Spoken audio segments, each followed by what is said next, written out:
Let's talk about heart valves. How many heart valves are they? 4 heart valves. Let's go through. One of them's aorta, one's mitral, one's pulmonic, and then there's Tricuspid. tricuspid. Yes. So of those murmurs, let's talk about the mitral valve. Sure. I hear more about mitral and aortic than the other valves. Is a mitral valve murmur serious? Well, it can be serious, certainly.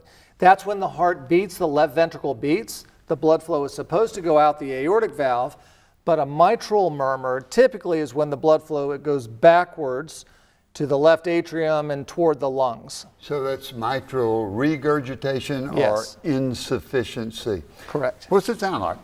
Well, it's a soft murmur because it's going into a low resistance area, which is the left atrium and the lungs. So when you say it's a low volume, is it,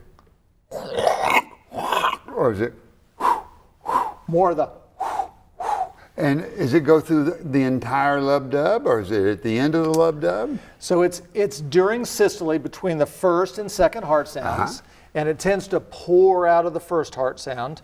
So it's early in systole, unless there's a mitral valve prolapse, in which case it might be later in systole. So there are different types of mitral murmurs. Are they different in their seriousness? If one is complete between the two sounds, mitral insufficiency, what are the potential dangers of that? Yeah, so one that goes throughout systole can be serious. Sometimes we call it wide open MR, wide open mitral regurgitation, and that would be the serious example.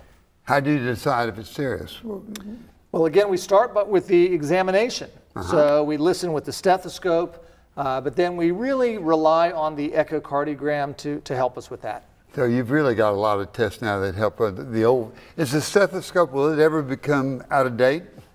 I don't think so. However, you can do an echocardiogram from your pocket with about the size of a smartphone, and that's probably going to overtake the stethoscope for many physicians. So you could do it at the bedside. It wouldn't be quite as good as the other one, or almost as good?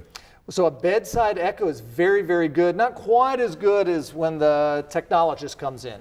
Tell me about the mitral valve prolapse, or tell me about that. That is when the mitral valve is supposed to close flat, but prolapse is when it tents, like that. And when it tents, it can then leak. Okay, so it's tenting and then leaking. And that's why there's typically a click and then a murmur, and that's a systolic murmur later in systole. Is it more dangerous or less dangerous than mitral insufficiency? It actually tends to be less dangerous. We follow lots of people many people with mitral valve prolapse for many years, and oftentimes people are stable and they don't have to have anything done about the valve. But later it can become more serious with leakage or regurgitation of the blood flow.